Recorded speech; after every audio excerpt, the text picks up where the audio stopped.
They don't really value life at that moment. Here I am, 18 years old, like, man, I might never come home. It's my first time experience, so you like the unit, damn, all right, what's this about? Who am I about to run into? So these are the guys with the cases. The people facing all this time, they're like more serious. Okay, it's a different ball game. You got to get ready. You got to get it where you fit them in and protect yourself at all times. Go there if you have to. You got 'em all, man. When they see you down, just know they love it. Hey everybody, welcome to the Bounce Back Podcast. I'm your host, B. Luke. I got special guests with me today. Why don't you tell the people your name, where you're from, and a little bit about yourself? Well, first and foremost, man, it's a pleasure to be here, right? Thank you for the platform, man. Been watching it, long time fan. Appreciate everything you're doing. I'm Siraj, man, and for those who know, Scrooge from Roxbury, more specifically Mission Hill, Mission Park, and that's where I grew up at. So talk a little bit about what it was like growing up in Mission Hill. It was just regular, I mean, that's a vague statement to make. We had everything, man. It's a community, tight knit. You know what I mean? You got two neighborhoods within Mission Hill, like black neighborhoods, Spanish neighborhoods. You got the projects, and then you got Mission Park on the other side, and then everything else in between is sort of like college kids and just random shit. So it's kind of like a weird neighborhood. Okay. So we would always, we talk to people from Mattapan or from Dorchester and shit. They don't really they're kind of different than us. We kind of get like a best of both worlds type of situation. Like Brookline's right down the street, Brighton's around the corner. You know what I mean? We kind of right next to downtown South End. So we got that cosmopolitan city feel. I say like one thing that was kind of instilled in us is like hustle and get the dollar. You know what I mean? Like we always seen like money moving through. So you kind of always wanted to get to the bag. Talk a little bit about what your home dynamic was like, brothers and sisters, both parents in the house. Single mother household, low income type of situation. Two brothers, two sisters. I'm the youngest out of everybody, so I was the baby man, but I wasn't spoiled. You know what I mean? But learned everything from them. Tight knit family. A lot of lessons right there. What was the situation with your father? I think relationships just aren't for everybody, you know what I mean? Like, there's a lot of nonsense going on there, but my mother never turned me against him or anything like that. Decent dude, just, wasn't working out. Talk to me about how you were as a student. I was always like a naturally smart person, you know what I mean? Guess I could get that from like my parents and all of that. Like, even though my parents weren't together, my grandmother on my father's side is an educator. She's a professor. She was at Bunker Hill Community College for like 30, 40 years type of situation. So even though I wasn't necessarily tapped in with education formally, it was like naturally, genes are real, it gets passed down to you. So I always took to school easily, right? I wasn't necessarily the best student, but I was always like naturally intelligent and the work was easy. So, when you're younger, they kind of coast you along and I always got in trouble. Right. Like I always got in trouble because the work was so easy. I was looking for a next challenge and what to do, and they put kids on what's it called, the IP. What is it? IEP track and all of that, and they try to get you to the alternative classes. So funny that you brought that up. I went to the school downtown that's no longer there called the Boston Renaissance Charter School. Oh, okay. Where downtown was that? That's like right there near the Park Plaza. Okay. It's like, I don't even know, it might be condos now, but it's like a 13 floor building, right? So imagine you being in elementary school, middle school, you got a school that's 13 stories, man, that shit big, right? It was like a high school for us then. We had different classes outside of the room. It wasn't just one room for all of the classes. It was like home room and then you move around. Gotcha. So they was kind of preparing you for the world, but that was a fly school. They gave us they gave us computers. I remember they gave us, we was like the first students entering that class in the 90s, and they gave everybody who went there like a Macintosh computer to take home. That's so this is like 96, I believe. This is big. You know what I mean? Everybody from the hood, you got a computer. It's AOL time with the they used to have a free trial disc everywhere. I'm up playing Oregon Trail and all that nonsense. But school was dope. You know what I mean? You miss the bus, you get on the green line and go down there. So like I said, you got that city feel, even as a kid, of being independent and seeing what's going on. And then, you going downtown, you might see a Bentley, a Rolls Royce or whatever. Bustle. Yeah, the hustle bustle of the city. And you like, oh, I don't know what exactly this is, but I want to be a part of it. For sure. Was education something that was like emphasized in the household? Not really. You know, it was said, you know, your mother never want, my mother, you know, yeah, do this, do that, get good grades, but it was never she wasn't never on my back to make it happen. Okay. Like I said, I was just naturally gifted in that department. And then, you know, up until like middle school, it was okay, it was all right. Yeah. I mean, I was getting in trouble, bring it back to elementary. I ended up getting kicked out of there, going to another school. So I got on the alternative track, and then that kind of like, you know, it messes things up. Like, you know, the school to prison pipeline, right? Yeah, especially someone who's well as a student, because I know that similar story. I went to an alternative school. Yeah. Misbehaved, but the educational, it was just like you said, that was easy to me, especially when I went to an alternative school. I assume it was the same for you. Yeah, same thing, man. So I ended up going to like this little off-brand middle school, going through all of that. They kind of just pushed me through that. What did you get kicked out for? Hey, I was raising hell in there, man. Like, yo, it was crazy because one of my sisters and my older brother went to the Renaissance with me, right? So every other day they was getting a call on the intercom, yo, come up here, get your little brother, come to the office. So I probably got the record for like in-house suspension there, man. So I ended up getting kicked out of the Boston Renaissance Charter School for kicking the vice principal. Damn. Like trying to kick him down a flight of stairs. What was the alternative school like going there? Now I'm sure there's a bunch of kids who, you know, think ADHD, misbehave. I mean, those schools could be kind of a little crazy. I didn't fit there, meaning like how you said, you know, we all got little issues and all of that, but all those issues have roots. Right. You know what I mean? So you might have something going on in the neighborhood, going on in your household, and then you come to school and got to sit there for how many hours a day, and you know that transition is just hard to make as a child, right? And not being fully mature and developed. But I'm in there, like you said, with people who have problems, right? They don't got like it's just a family problem. Nah, they got a diagnosed problem that they got to get fixed. So you're in there, and it's not like no smoke or nothing, but you're just like, man, this is, like you said, the education. I could do the work, but you got me in here with people who can't do this work. You got me in here, so it becomes like a waste of time, and they're not really catering to your needs. You know what I mean? It might be a one-to-one personal trying to help you, but it's like, nah, this don't fit me. Because right after that, I ended up going to South Boston High. Okay. Right, so whatever, regular city school, a lot of people, but it was much bigger, back to being a bigger school, back to being in a situation where they're not focusing on the one-to-one, the classes. So, you know, it's kind of like do for yourself. And it's like, damn, well, I was just being kind of coddled for the last 4 years. There, now I got to really do this work. But at this time, you know, I'm a teenager. I'm hustling, I'm running around doing things now, man, all the ladies. So it's like, man, truth be told, I was playing that hallway more than being in the class sometime, man. So what kind of things were you doing after school? Like my neighborhoods, man, a lot of people play ball, right? Like I didn't really play ball like that, but you know, I was in the gym, I was in the Tobin and all of that, trying to get the jump in, whatever. I was doing all of that, and then once I was heavy like into the music. Okay. So I had some friends from like the South End and all of that was rapping, and I used to run around with them. They used to do shows, sort of like a roadie situation. I was rapping too. We was recording, producing, doing a bunch of shit. So it's kind of heavy into the music back then. Did you graduate from South Boston? Nah, I didn't graduate, man. So I ended up. So life was lifing, as they say, right? I'm running around trying to put it together. You know, I'm getting a little bit of money, just having fun. Everybody think they that guy, fucking with the shorties and all of that. I got kicked out of Southie for some weed. Damn. I got called with some bud and all of that, and they kicked me out of there, go to the Barron Center, end up leaving the Barron Center, going to Community Academy, alternative school. That was a situation, that was just DYS. So why'd you get kicked out the Barron Center?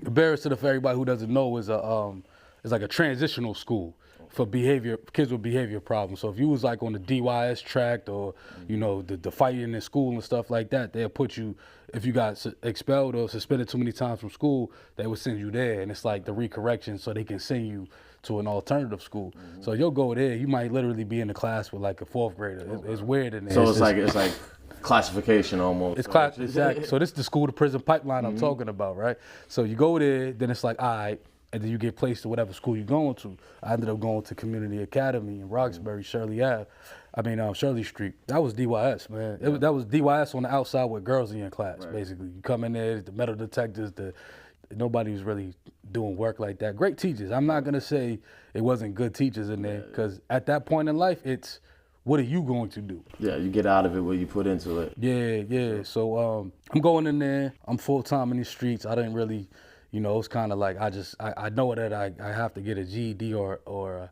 high school diploma just to make something happen in the mainstream world. I caught a case. Didn't go back to school. Like I just didn't go to school. The one day I went to school, and I went to school, and I remember the principal. She was like, "Yo, you got to stay back after school." I'm like, "What are you talking about?" She's like, "It's the MCAS." Yep. Right? So I said, "The MCAS?" Whatever. I stayed back. I had to take the MCAS. I ended up passing it, right? So she said, "Yo, I'll put you in your right grade, but you have to go to summer school."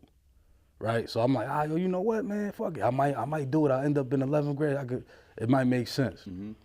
Gets locked up. Goes and do 6 months in DYS. Right? Does that. So I age out, turn 18, no high school diploma, no nothing. I'm not thinking about school. Right. I'm like, man, fuck that. But I got a PO. She's like, you got to work. You got to go to school, do something. Started to do the GED situation. Doing all of that. Unfortunately, in the midst of that, end up catching a case, in a major case, and that put the end of that, and I ended up going to prison. So you aged out of juvenile, and then you caught the major case, or you caught the... Aged out of DYS and was on adult probation. Okay. Ended up being on adult probation, and I ended up catching a major case on that. Oh, while you were on probation? Yeah. So they violate your adult probation? Yeah. And you're facing this new case? Yeah. So... just talk about where you're at. Is this in South Bay? So this is Nashua Street? Yeah, so it's Nashua Street. You got to go do 18 months for the violation in South Bay. I'm facing life in prison for murder, right? So, the little violations are irrelevant at this point in time. But, I was somebody who I was trying to get the GED. School was in my mind, right? I'm somebody who, during this, like I said, I was doing the music thing, the ball thing. At some point in time, I ended up going to a program called the National Black College Alliance, right? And I went there because my girlfriend, she was going there, and then my sister was going at the same time. So they're talking about it. They don't even know each other, but they're talking about it. Go to her house, I'm at the crib, whatever. And they're like, yo, the program dope, blah, blah, blah. So I ended up going there one day. Like, let me see what the hype's all about. I goes there. It was down Deli. It was dope program. So what they was focused on was just like youth empowerment, but the track was to get the members to go to a black college at HBCU, right? So, they're teaching black history. They're teaching like a bunch of stuff that the mainstream schools aren't teaching you, and things that are actually true and real historical facts, and just people trying to get that sense of pride and, empowerment within you. So their whole selling point was like at a certain, they take a field trip to black colleges down south. So I went on a black college tour. Yeah. I went to Howard, Morehouse, Morris Brown, some other joint, I think Johnson C. Smith. So is that something that you started to think about? Like maybe I can do this? Oh yeah, no, definitely. That happened when I was a freshman. I was in 9th grade when I did that. My girl was a senior. So it was like, I was thinking about that, but you might have a direction you want to go in, but you don't got the tools or the real guidance. Like I had a program I could go to, but what am I doing in the process? Am I still going to that program? I got butter on me, I got flavor on me, I got whatever I'm doing. It's like I wasn't 100% dedicated to it, so you end up falling into the trap. So talk about how that county bid was like, because you're facing such a serious charge, right? A lot of people, they're just doing their little county bids and stuff like that. So is that something that you noticed the difference? Definitely, it being your first time, my first time, you go to the you go to the murder units, right? Okay. So you're like, you know what I mean? Like you hear different things, a little bit about whatever, but I haven't been there. I haven't been in it. It's my first time experience. So you're like the murder unit, damn, what's this about? Who am I about to run into? Right.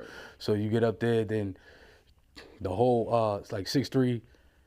I ended up on 6'3", so like the whole top tiers are all single cells, right? So all these are the guys with the murder cases, and then downstairs is the doubles. So it's regular people on the unit, but like you said, the people facing all this time, they're like more serious. So you would think like they're not necessarily on the bullshit.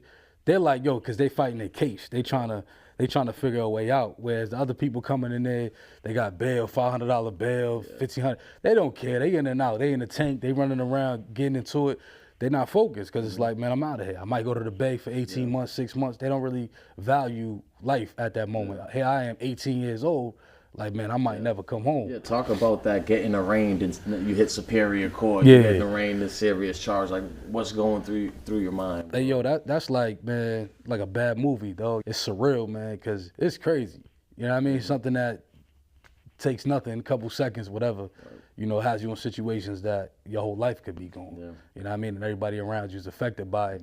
And, you know, you're the star of the show, right? Yeah, the bright lights on you sitting there, they talking crazy numbers, they talking this, that, and the third, and you just got to let it happen and go through the process. Yeah. What kind of effect does that have, like, on your mental health? Because obviously you start thinking, like, man, this is it for the rest of my life. I mean, it could beat you up. I mean, at first, like, I was numb. You know, you young, you got that bravado. There's a little bit of being naive too. Like, yo, man, whatever. It's like this. To see my man beat a murder charge. I just see this, I see that. Man, I get the lawyer, I'm good. It don't matter, whatever. You're thinking, man, slam dunk, other things come out. You know, but it weighs on your mental health because you're like, at the end of the day, you could be as positive and upbeat as you want to be, but dude 2 cells over just got life. This other dude just got smoked. This guy might have went home, but it's like a luck of a draw. You don't know if it's gonna happen to you. I'm sure it changes minute to minute, hour to hour. Sometimes you're super, and then 5 minutes later, you know. Yeah. But I'll say in the beginning, I definitely I powered through it. Like I was thinking about it. Obviously, it's big, but I wasn't on some depressive mode or anything like that. Because it was kind of like I fully thought I wasn't gonna do any time. Okay, so now you're getting close to a trial date. And is that the confidence that you had? I mean, you know, you get to discovery. You find out who's telling on you. You find out who's lying, who's trying to put you in these situations. So you start to deal with things. Any like of your friends, quote unquote friends? Yeah, man. Yeah. I mean, you don't gotta say no. Yeah, just for people that know. No, definitely. You know that these are your homies, these are your boys. I mean, sometimes they are, but a lot of times they'll be the ones that'll. Man, listen. That shit, that street stuff, man. That street shit, it ain't what it was supposed to be, man. I see everybody. They looking at that OTF Lil Durk situation right now, and I guess one of his homies was wearing the wire on him and all of that. So just look at that, man. There's people doing that. That's all you got to know. Yeah, just look at that right there. This cat got millions, put him on, gave him bread, put him in a great situation. That motherfucker couldn't hold no water. It's never enough. Yeah, man, I had somebody very close to me, man, say some things that they shouldn't have said to save themselves and get themselves out of a hot seat that had nothing to do with me and try to throw me under the rug. So, you know, you start to see that when the pressure's on, the relationships that you thought was airtight don't be that airtight, man. Facts. So you get closer to that trial date. What's the lawyer saying? Is he like trying to get you a plea deal, or is he really confident? We beating this? What's going on? What's the so at first, man, I was I had a public defender in the beginning, right? So we was just getting the money up to get a lawyer.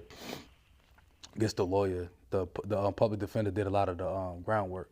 Legwork, and then the paid lawyer came in and he was just gonna play cleanup hitter. You know, we had a strategy, went with that. One of them cats that's like, yo, I don't fight for deals, man. I fight for the win. You know what I mean? I'm like, yeah, that's the energy I'm talking about, man. I know what happened. This is how the situation played out. You know, here's what's going on. Man, this dude basically took the bread. Basically took the money, they didn't even fight. He talking about, yo, man, we can get the deal. I said, yo, what you talking about, man? Switch the whole tune. Yeah, so I'll tell you what happened. I'm talking about to be the first court date, the trial. They're like, yo, here's the deal, here's the offer. He came to me with it before. I'm like, man, I don't want that. I don't want no time. Like, I'm trying to go in there with nothing. You know what I mean? But here's the thing. You start to rationalize shit. You're like, yo, I'm 18, I'm 21 at the time. Man, I could do 10. Right. Easy. Give me 10. You got 10 in me. Yeah, right. You're like, give me 10, man. Fuck it, 8, whatever. Then you're looking at the facts of your case. You're looking at, like you said, man, one of your homeboys, he gets smoked, or the other dude on the unit. And you're like, damn, this dude's case is look kind of sweet, man. My shit kind of got some stuff in it, man. And you start to weigh it out to see if it makes sense for you. So I was about to go to trial. They offered me a deal. Don't want to take it. I can see that the lawyer is like, I'm not about to fight for you. I don't really, Is he trying to push you like this is the best I could get you? Yeah, this you what he. take this. Yeah, this is what he's saying. So I'm like, yo, I never. Why'd I pay you? Right. Well, I would have went with somebody else. We was building this the whole strategy. You saying all of this, man. He's like, yo, man, I don't really. Ended up taking time, and I ended up getting 16 to 18 years. 16 to 18 years. Yeah. And how did you feel about that at the time? Did you feel like you could have did better with pleading now? Do you feel like, all right, that's not too bad? Did you feel like you got smoked? A day is too much, right? Mm-hmm. I mean, so you feel like I definitely felt like I got smoked in the sense of that's not even the route I was trying to go. You feel like you got played by I got played, definitely. Because the lawyer included is supposed to be on your side. Yeah, because paying them. Yeah. This ain't even a quarter. You're paying them. I'm paying You're getting paid to do a job, bro. I paid you to do with somebody get a different free. Yeah. Right? So if my mindset was really on that, okay, cool, I'm gonna take time. And then I probably could have got a better deal because I would have been talking that from the beginning. Right? So, I think that everything happens for a reason. For sure. You know what I mean? And on all sides of it, you know what I mean? All sides of it, man. I'm no more important than anybody else, man. So I feel like that happened for a reason. Okay, so just I guess walk me through. Where's the first stop at this point? Is it Concord, Walpole? What? Walpole. So this was like 09. Okay. It's Walpole. Yep. First stop, Walpole classification. I mean, you hearing the horror stories. Walpole. They was doing this. It's riots. Cops getting stabbed. All of this. You getting this. It's real old. You know what I mean? You got the 310s. It's dumb high. You got the bars. You know what I mean? Like, yo, this is a movie, man. Right. But went in there, met a couple people. We there rocking the phones until you get to like the regular units. Nothing happened. Walpole. Walpole was, it's classification at this point. Yeah. So what do they tell you at classification? I take it you pled out to a second degree or manslaughter. I pled out to a manslaughter. Manslaughter. Okay. So how does that work with classification? Do you have to go to the max? Or at this time, so they had the point system. It was like recently implemented and all that. Mm-hmm. You don't have to go. So first and seconds automatically had to go to the max. Right. Manslaughter. That's not the case. Yeah. Or it was, right? So so manslaughter, it's not the case. You didn't have to go there if your points was low enough. So they're kind of trying to finagle the point system. Oh, you got this, you got that. I ended up getting my GED in county, so it was like, all right, take these points off. Yeah. I was like 1 point over, so I went to the max. Okay. Yeah. Oh, just off of that 1 point. Yeah. So they like, yo, if you ever had any employment or I think if you're 20, your age, if you're 20, 25 and under, you get a point. So it was like I was young, I didn't have employment, whatever, go to the max. So how did you feel about that? Like it just is what it is, or do you like, damn, I kind of was looking at Norfolk. I was trying to go to Norfolk. They telling you, go Norfolk's everything. I'm like, let me get to Norfolk. But the caseworker's like, we can't do nothing about it. All right, fuck it, I got to deal with what I got to deal with. So I got to the max, and the max was kind of like, first day of the max, new man. Somebody got their face cut. Damn. Like, we locked in. They do different sides, right? So this side might come out high, low numbers or whatever, come out. Some commotion happens. Somebody get their face hit on the phone. Damn. That's the first experience. So, what's going through your mind at that point? Because Walpole, it's Walpole, but like you said, it's just classification. Yeah. Right? Now you get up there, people, you got lifers that been in for so long, people that, been down 30 years, whatever the case may be. Yeah, so I'm like, yo, what's about to happen? Mm-hmm. You know what I mean? I'm like, oh, damn, this is a different ball game. You got to get ready. Mm-hmm. You know what I mean? You got to get it where you fit them in and protect yourself at all times. Go there if you have to. So how does it work? You go to like a new man unit? Yeah, so you stay there for a week or whatever, a couple of days, and then they you get classified to a regular block. So breakdown, isn't there like a supermax side of the So they got the gray side, green side. Okay, yeah. So I ended up break that down for me. I ended up going to so I went to like J2, something like that, right? So they got J2, K2 and shit like that. So then they got, that's the green side.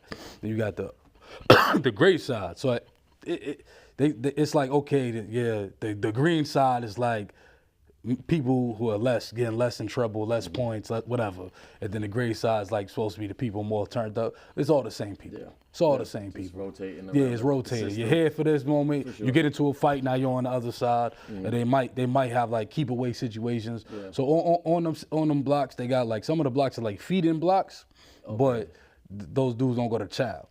What about Do they get a yard? They get yard. They get like right they on get the yard. unit? See that's the thing. They get yard with like the other units, but they don't go to child. So that's just whatever they got going on. These might be people who got into some situations, so they're classified that they got smoke with these people, so they don't go to rec with that block. So yeah, so it was like got there. My first, and this is crazy. So when I first get there, get to the block, I didn't even know nobody on the unit. So I'm like, damn, all right, what's this about? Going to a cell. The dude I go into a cell with, turns out he did mad time. He did like 18. He's about to wrap up, like in like a couple months. So he's on some, yo, He's I on don't like the tail end of the same Ta- bid you yeah, got. tail end, right? So he's like, yo, I don't really. So two situations. Before I even get up there, I met a dude who just wrapped up 20 from Springfield, right? So he's like, yo, bro, just when I get the time in the court, he's like, yo, you know, just do X, Y, and Z, hold your head, you'll get through it. I just did it. Met him like that. Get to the block after Newman, Shelly going home after doing the same bid that I'm doing, same time. I said, damn, all right. He didn't really have no game. He didn't have nothing to teach me. I'm like, damn, all right, whatever, cool dude. But you could tell he was just trying to figure it out, right? So it was like, I'm fresh in.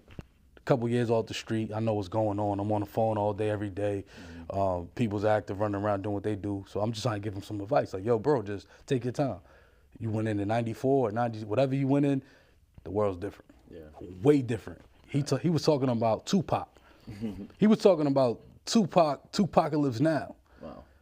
I said, yo, ain't nobody listening to that, man. Right. Don't nobody care about Pac. Nobody, they ain't happening right now, bro. You got to change your frame of mind, figure it out, slow down, get you a girl that's supporting you, and then, you know, just figure it out and get to the dollar, man. Yeah. It's crazy because he went home, and a few months later, all over the news, horror story, man. Multiple people dead. Wow. Yeah.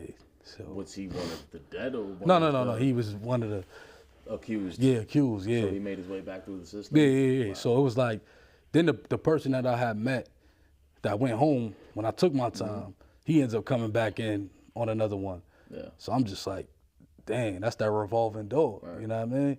That's really that revolving door. So those are two situations that, in the beginning, like two of the first people that I meet that I don't, was those heavy situations. You would think doing that much time, you get like... You know, I'm from the street, so it's like, you know that, you know, it happens all the time, right? And I ain't never did that time, and I got family members, they didn't do all of that time, but they did bid after bid. Yeah. And if you're not equipped, you're not equipped. And then you learn that the system, they not equipping you to come home armed with anything that's really gonna keep you out of prison. Right. You know what I mean? That shit is a warehouse, man. It's not rehabilitation. It's not, we're gonna make you a better person. It's not. We're gonna sit you here with no programs. You figure it out. If you got 20 years, we're gonna try to get you to do the 20 years day for day, and whatever. How long were you up in the max for? I was in the max for 2 years, 2.5 years. 2.5 years. Okay. And you see classification. Where do they send you after? I ended up going to Concord. You ended up going to Concord. Go to Concord. I did like majority of my time in Concord. I ended up being in Concord for like 11. Did you end up getting into any programs in Concord? They got more programs than Yes. So the max. I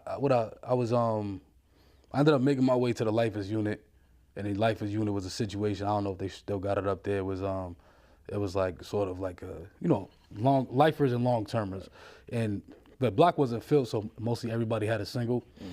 Even if it was a double, they had like a microwave on the unit. It was cool. You know what I mean? A bunch of the old ass legendary dudes was in there. I mean, if you know, you know.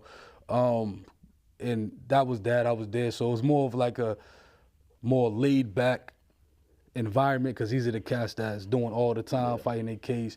A lot of the OGs that know what they doing. So I was there, but I did like program wise, nothing that stood out, nothing major. Now when you get to Concord, it's much more open. You got the big yard and all that. Yeah. Did it seem like a better spot when you got there? You're like, all right, I could do this, or was it? Yeah. So the max sucked like this, right? I know they say it's worse now. The max was that it was anything pop off, they freeze everything up. Right, so you supposed to get the yard all the time. We wasn't getting the yard because something happened. They got you locked in. They got you whatever. So it's always like, be prepared to be inside. Yeah. Like, be prepared just to be doing your bid inside of a building, no matter what. Even if you cooling, there's some other dumb shit happening, you stuck. There wasn't really that many programs offered. They had like the barbershop and all of that. I didn't get into that. One thing I did get into, I got into building trades there. Oh, nice. So I was in building trades, and that was cool. Other than that, it was nothing. They get you on, the programs are based off of your time, or they were. So it's like the short-term dudes was priority. The long-time dudes, if you weren't a lifer, you wasn't getting it. So it was like they got slots for lifers, and they got most of the spots for dudes who got 10 and under type of shit like that, who's going home, who could actually use it. And it's fucked up, but it makes sense, right? Because if you got 20 years, what you gonna do with a computer degree? You can't Take use a re-entry it. with 15 years left. You can't do it. So it's fucked up, but I understood it, but then I was in that position. I didn't have the elbow, and I wasn't short enough to get into these programs, so I'm stuck in limbo, sitting around, not really being able to get good time. I get to Concord, same boat. They still got the time-based shit. They started, got a lot of like legal beagles in there fighting for different things and complaining about things and raising hell, and made them change a lot of stuff. So they got people in programs. I was doing everything. You said more yard time, more just time to be out, gym time, all of that. More people, meet people, already knew some people, all of that type of shit. So it was a better environment. I ended up I did like everything in there, bro. Like I did it all. At what point do you start to say, okay, that light at the end of the tunnel, right? The years, the routine, they pass, and then you start thinking about what you're gonna do when you get out. Yeah, all right, so, I'll tell you like this, right? You're doing day for day, and here's the thing with prison, the time gets warped, right? So it seems like the routine makes the day go fast, right? But then you're realizing like no time has passed, right? So it's weird. You was there for 3 years. What did you really do in 3 years? Your experience is limited as fuck, right? So you're thinking about the future, but it's kind of hard to think about the future when you got 14 years left, type shit, or you got 12 years or whatever. So you're like, all right, how can I chop this down? So that's why I get in the program. That's when they got all the CBT, the anger management, the alternative to violence, the programs like that. And I'm like, yo, look, if it's there, sign me up for it. Put me on every list, because I want all this time. I want to max out. You start chipping away with getting good time? Yeah. So how does that work? Because I didn't have a parole bid when I went upstate. Does it come off just the back number, both numbers? That comes off both. So it comes off your parole, your top and your bottom number. Okay. You know what I mean? So the more you do, the less time you're gonna do. Okay. You know what I mean? And then they ended up changing the it was like 10 and a half for the max out, and then it went up to 15 days. So it was like during my bid they did that. So I went from, when I was first in there, it was 7.5 days. That's all you could earn. Then it went up to 10. Then it went up to 15. So it was like, okay, you better be getting some good time, because if you can get it, why not? If you can stay smooth. So that was my mentality. As long as nothing was happening and all of that, it was like, all right, let me get into a program, pass my time of the day, and get out the joint. So I ended up. Did you end up doing a lot of whole time, in and out? I did some whole time. Not a lot of whole time. Okay. Know what I mean? What did you do to pass the time in the hole? I think just read, work out. Yeah. So they got the little book cart and all of that. So once again, I was in there. I kind of seen the change. So now they got tablets and all of that, right? They didn't have that when I first went in there. You might have your Walkman or whatever. They come through with the book cart. You in there reading science fiction and romance novels or whatever the fuck you reading. And then you're just in there. I mean, solitary confinement, it's trash. Yeah. It's trash.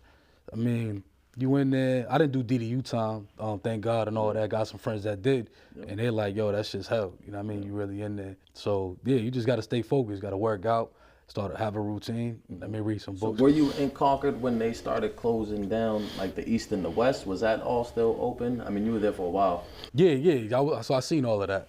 Yeah. They had cleaned that. They was talking about it was like asbestos and black mold in there, and it was just, the facility was old. They got them dudes out of there, because it used to be sentenced dudes, and then the other half was like pre-trial, 52A. So you see a lot of movement, a lot of people coming in off the street, coming from Nash, so you know what's going on. There's a lot of things going on in there, a lot of activity. What about when they closed it down? How did the camp seem after that? Was it got half the people now? Right? Half the people, and it got real stagnant. Yeah, it got real stagnant because the 52A dudes could be here today, gone tomorrow. Right. You know what I mean? The new LeBrons is in there, the new Jordans is in there. You know what I mean? You got Julia, whatever. So it's like, all right, it's a lot of motion. Yeah, people come from the streets, they got stories. Yeah. It's like it's life, right? That's one thing that I did learn, like being in the max, being on the lifers unit, older cats. but it's stagnant. Yeah. These dudes are more slow, more laid back, and that's not a problem, but being young, you're like, yo, where's the energy at? So you're like, yes, I don't really want to be on this unit because ain't nothing happened. It's cool, but nah, I want to be around some life and energy. I want to get around some people my age that's telling me what's happening. Yo, what's going on in the street? What's happening? Who's doing this? Who's doing that? So just to keep your mind going and your thoughts fresh. Yeah, they did that. Congress got like half the population, started changing. But you know what happened? As that was happening, it was almost like they started focusing more on programs. So a couple dudes like M1 got there. And if you're not willing to testify on your friend who may have done that crazy stuff, right? Then you know what? We're going to charge you as a joint venture. So this is how they weaponize it. And so many folks today are sitting behind the wall for a crime they did not know it was going to happen and did not commit themselves, even though they have the person who did commit it and acknowledge it. And in most cases, the person who did do it got lesser These dudes time. is pushing that pen. And they was like, yo, nah, y'all got to represent for us. Y'all have to have these programs. You know what I mean? It's not fair that Norfolk has all of this. And so they ended up bringing college there. So they came with Emerson, and it was just a pilot program. So it wasn't even a degree program. It wasn't nothing. They was just trying it out, seeing if it worked, and see if they get funding. So they had everybody like write an essay or something. So I'm like, I did that. I'm like, yo, fuck it. Let me see if I could get in here. I already got the GED. It's a shot. I didn't think I was gonna get it. Gets that. They put me in a little pilot joint, talking about whatever. Come back with the like the program, and then they ended up implementing like a degree program. Okay, and how did that feel when you started, taking the classes, you're turning in assignments, you're taking tests, you start doing well? I mean, that's got to be a confidence booster or something. Yeah, it was crazy. It was crazy though, because like I said, I naturally usually always excelled in school based off of natural talent. And then you're like, damn, I gotta sit here and do this work for real. They're not gonna just pass me, right? So the first couple of things was easy. Like I wrote an essay about the city, about Boston and shit, and I was saying how, the being is historical. Yeah, like everything. A lot of firsts. Exactly. I talked to the first subway, the first public school, the first Harvard, beach, first everything. University. So beach, first public beach. Yep. Yeah. So I'm saying all of that, and the thing I said. So the question was like, how do museums? How would you get museums to like poor people? Like how would you have people interact with that? Something to that effect, right? And I was like, yo, poor people don't need to go to a museum.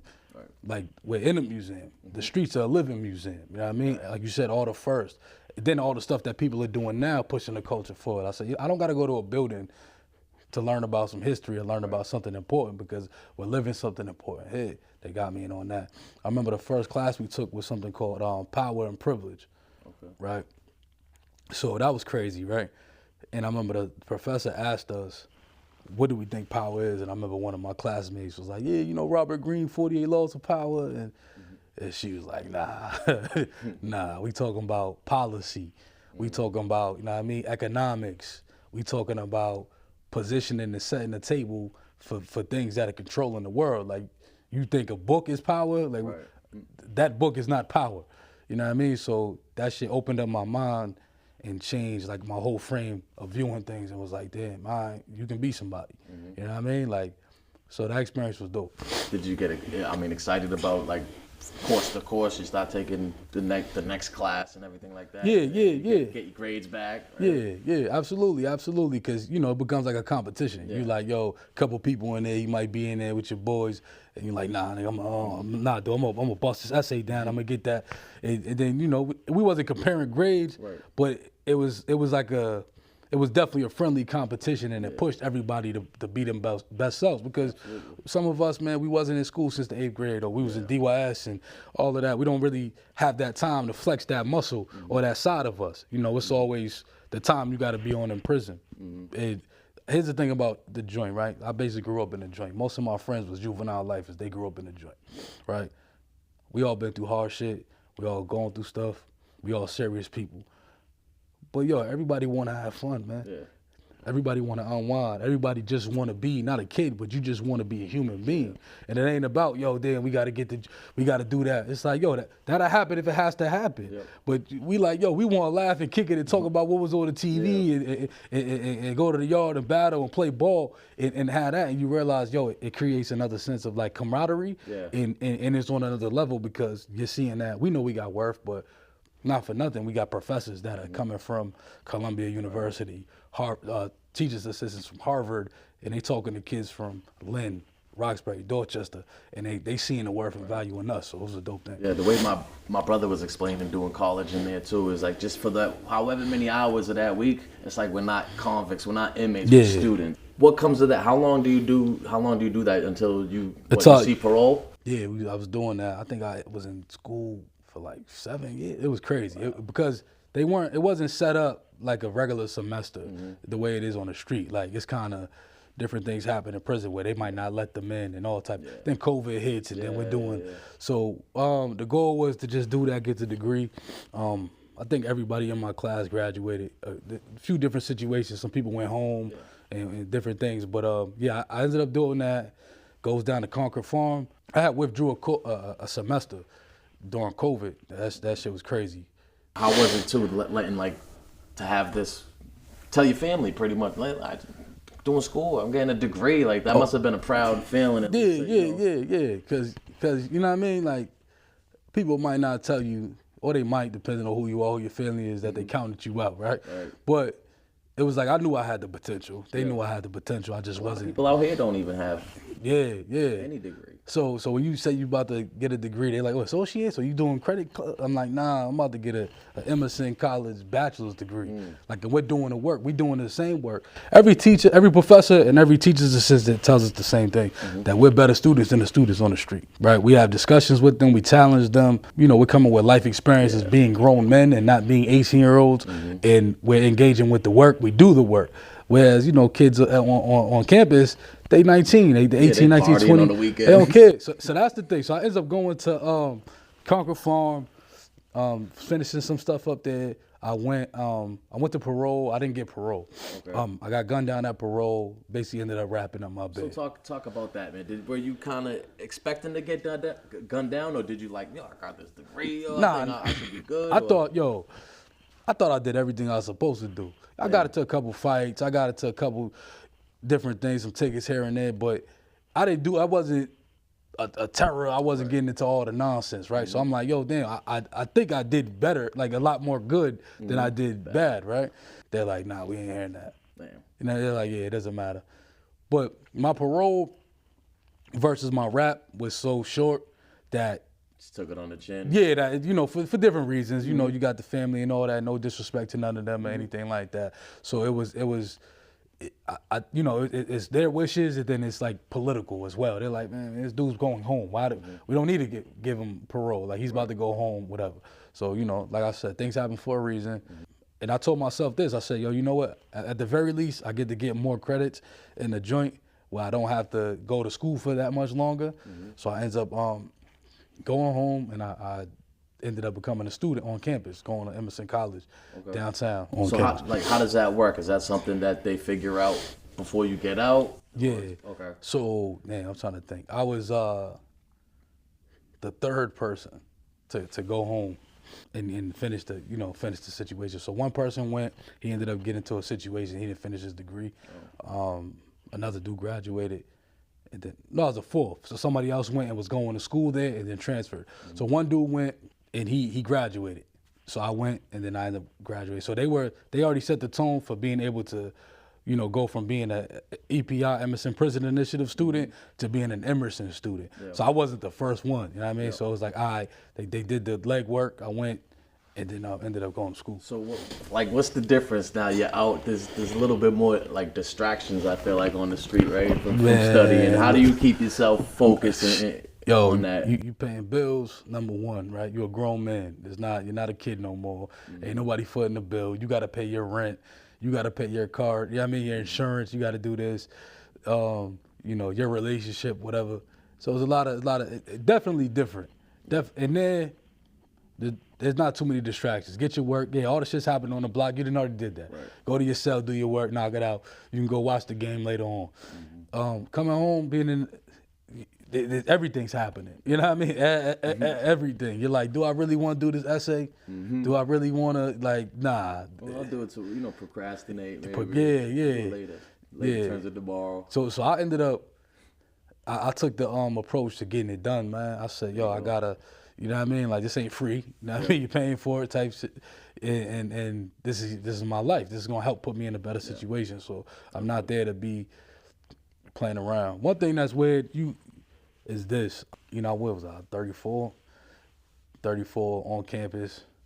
Like, you in there with 19-year-old girls, like 20, like, they're kids. You know what I mean? The generation apart. They're talking about anime and they're running around with stickers on their face they're coming from privileged backgrounds.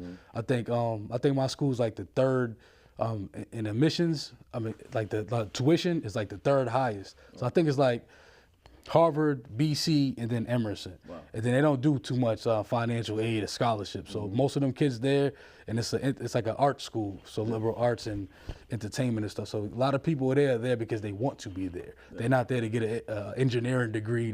They're going in there to try to be an actor. So this is already telling you they're coming from a background where they have privilege to be able to do this. Yeah. And I'm coming from a background of being where I'm from, but not only that, coming from where I just came from in a joint, and they don't know you came from the joint. They don't know anything about you. You're just sitting next to this person, and you're a student just like they're a student. But I'm like, man, I don't care what they told me. I'm gonna just do this work. These people crazy.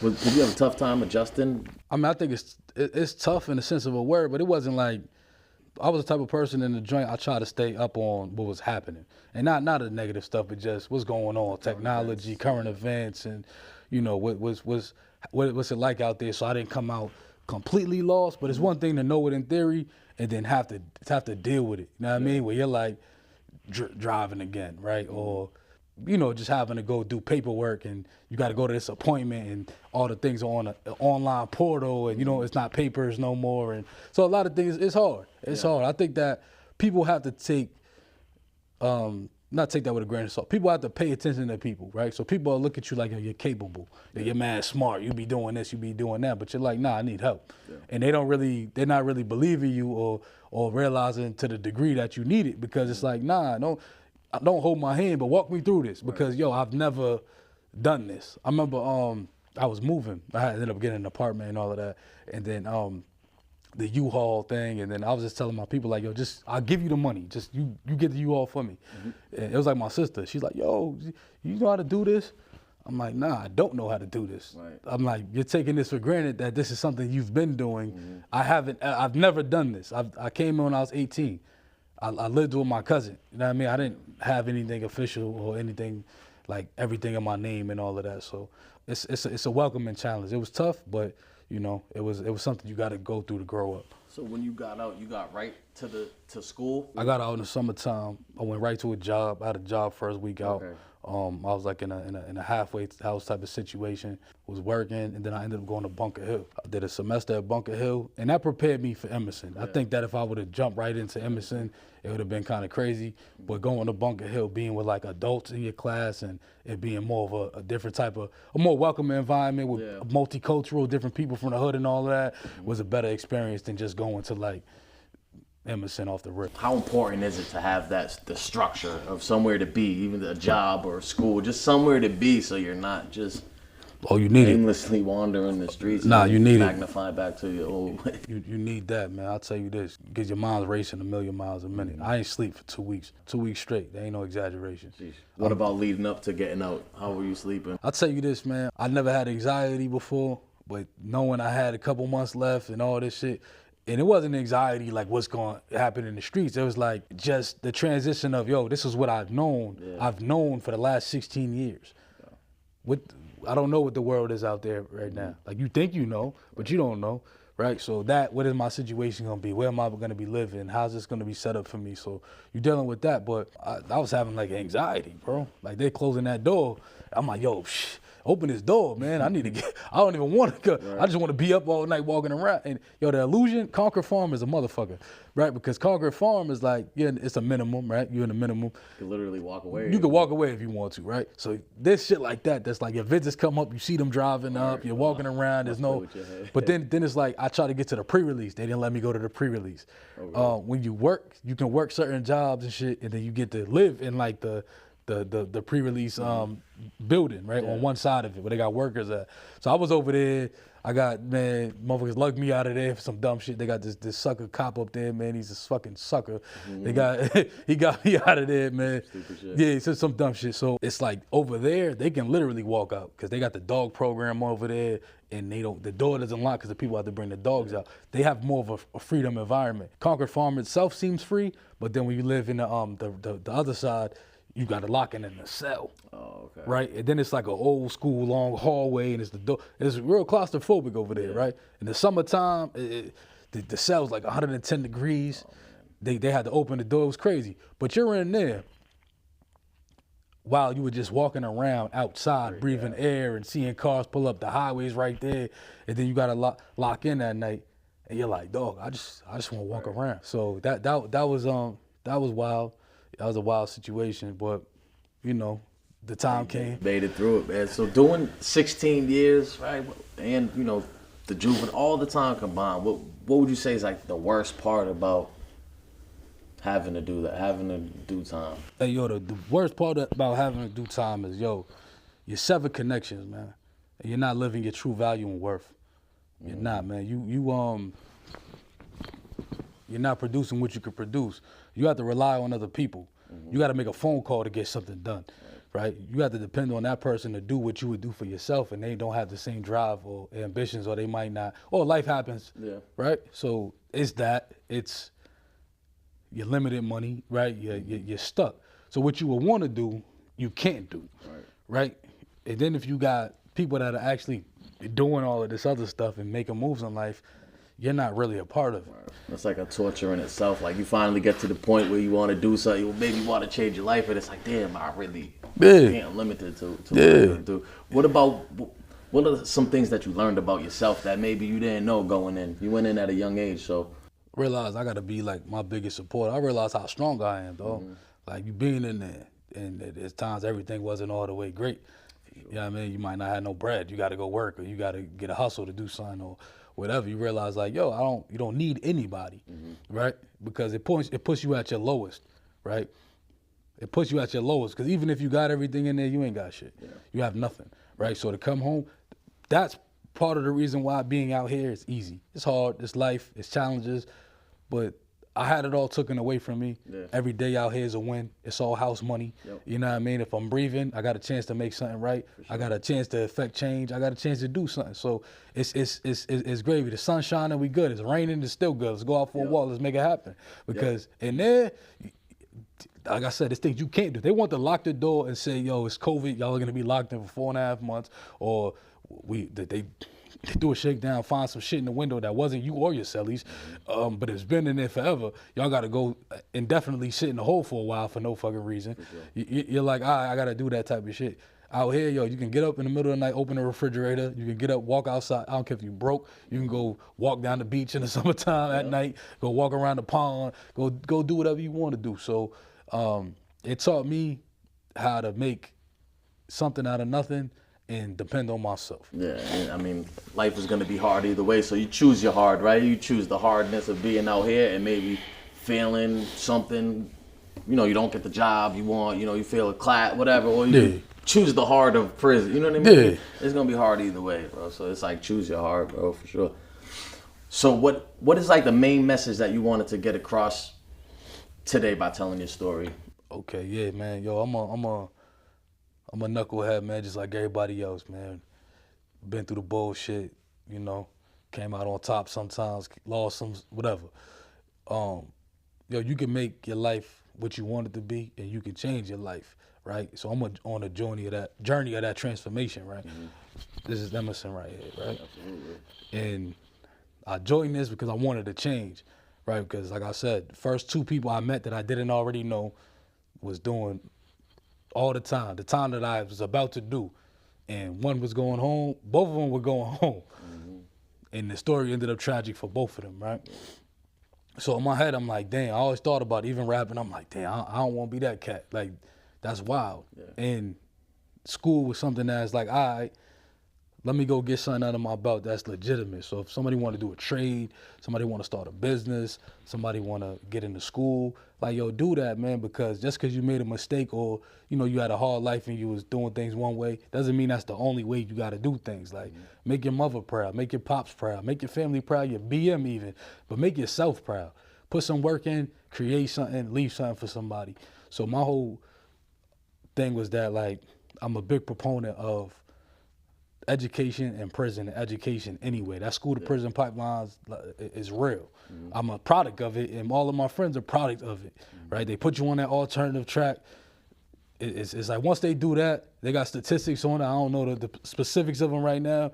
They say if you fail a certain test, like in the 2nd grade or some shit, yeah, whatever percent likely to end up in, yeah. So then once you become just as involved, it's over. You stop, you skipping school, you doing this, you doing that, you get in the system, it's a wrap. So this was something that definitely changed my mind and showed me that I could be better and do better. And then like my whole gang, we was all in class together, whether that was EPI or Tufts Prison Initiative and doing that, and brothers is out here making moves and changing things. I ended up, when I went to Emerson, I worked at a thing called the SJC, the Social Justice Collaborative, where they allowed me to be like a program director. So I created my own hip-hop empowerment program called Parvenu Fresh. So what I aim to do with that is, I'm looking for funding right now, is to just teach empowerment to youth, primarily teenagers to young adults, using the 4 core elements of hip-hop and using, you know, just the analogies of life and how that could fit in. What made you want to get into that? Like I said, I was heavy into music, even if it wasn't me making the music, listening to the music, the movies I watch is about music. I think that life is like hip hop to me anyway, and that's the lens that I live my life through. And I know that a lot of people, you know, respond to that, and that's life for them. And I know that I could engage and touch the youth using something that I actually love myself. And is that something that you do a lot of? You do a lot of music? More so that program. I'm not really I do spoken word. I haven't been making music myself too much, but you know, more in the future, and I want to do curating and collaborating and putting events together. What is it about music that, you know, attracts you to it? I mean, yo, music is everything, man. You know, you got, and it don't got to just be rap, but you working out, right? You might want to throw that rock song on that get you. I gotta lift this 240. Yo, I need this, right? You hype, or you know, you might be thinking mode and go walk, whether you in there, walk that yard, or out here in the car driving and turn on something to think, you know, it might be something with your girl and the R&B song and make you think of a moment y'all had. And I think music relates to every moment in life. I think there's a recall back to anything. Yeah, there's a song for everything, for sure. But I just want to touch one more time on the education. Do you think there should be more of these education and degree programs in the prisons, and why? Oh yeah, all right, so absolutely, that's number one. I think that them holding that back from us was on purpose. There was an agenda with that. Yo, every professor I've come across in the joint and every teacher's assistant says the same thing. I'm gonna reiterate it, the same thing I said earlier. They said that we're the best students they've ever had, right? Because we're coming with life experience. We got all this real shit. We got something that the people in the corporate world can never have. They've never been through what we've been through, right? But we can go through what they go through. They're not gonna go to prison. They haven't been to prison. We got that essence that they don't have, that they want to tap into. So we have a story to tell, right? And if you're educating people and giving people a chance to, and whoever's real with that and gravitates to that, they're gonna be monsters because we're thinking in a different way. Right, we're bringing something to the table that the world needs. Right, we're coming from a struggle and we want to change. That's the difference. When you let people, policymakers, like I'm not even following the Donald Trump, Kamala Harris election and all that. Whatever's gonna happen is gonna happen with that, man.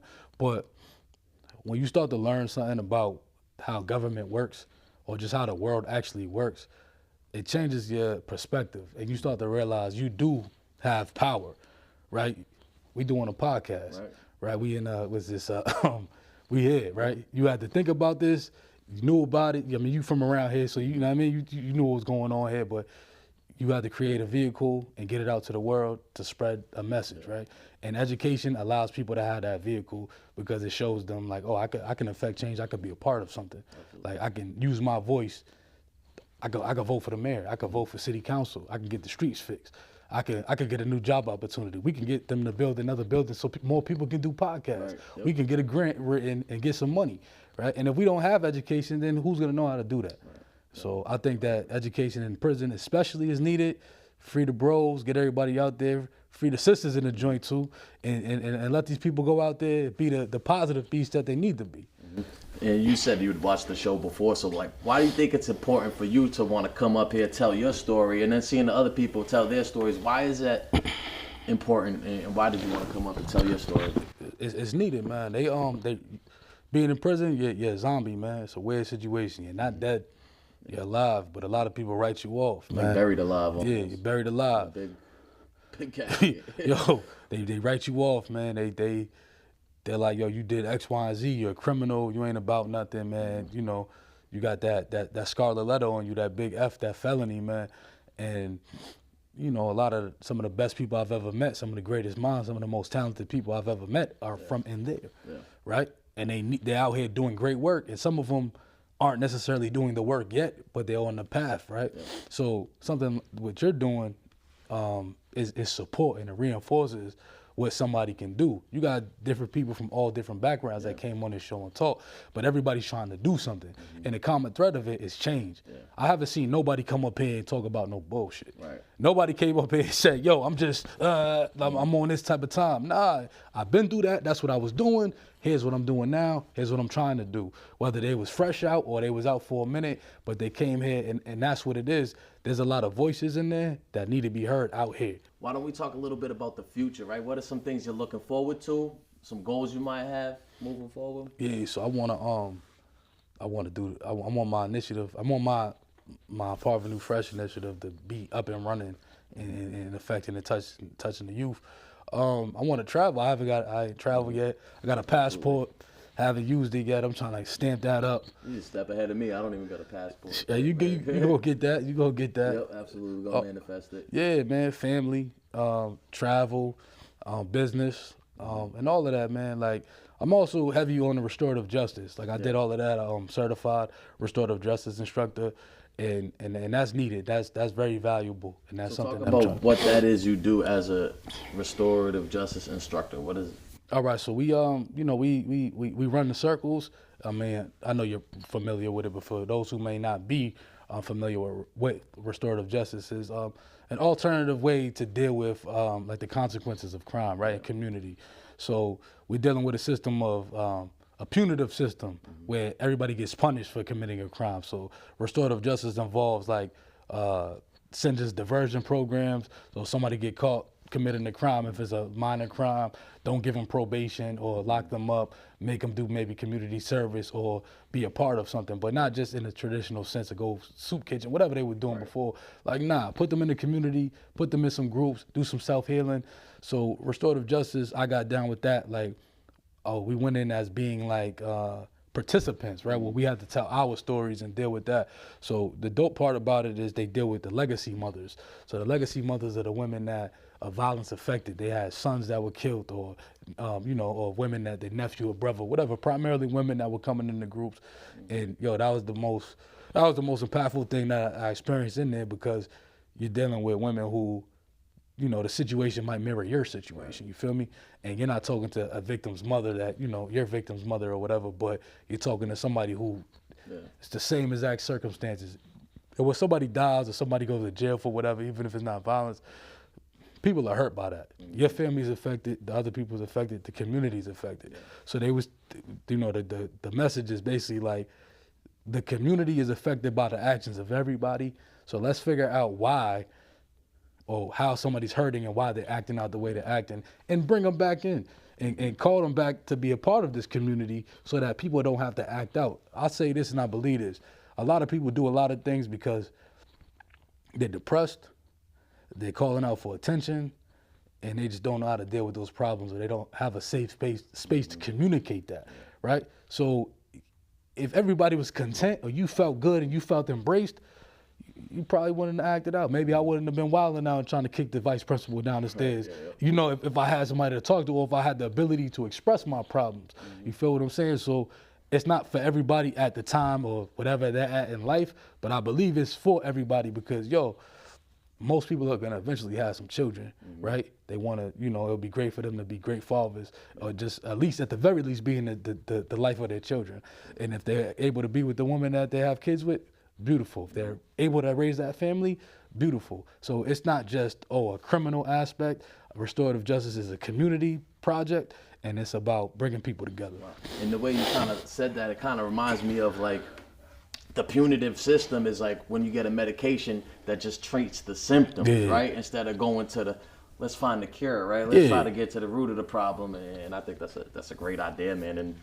And I appreciate everything you're doing and everybody's doing with that, man. And we need more people like you and more people like everybody you work with too. So if there was any last words, man, before I let you go, or some closing words. Hey, yo, man, check on your loved ones, man. If they inside, send them that email, write them that letter. Pick up that call when they call, man, and ask them how they doing. That's what I want to leave y'all with, man. Y'all can find me at Even Ray Charles Can See, 835 on Instagram. We doing the good work. Look out for Parvenu Fresh real soon. If y'all want to drop a line, hit me up, help out with that. Mess with me. Shout out to B. Luke. Shout out to the Bounce Back podcast. And, you're going to see many more things that come in the future. There you go. You heard it right there. Thanks again for coming through. Like he said, I'm B. Luke. That's the guy, Scrooge, right there. And like I said, I appreciate you coming through. It is what it is. What's next? That's what you make it. On that note, we out of here. Definitely. Bounce back, you got a moment. When they see you down, just know they love you.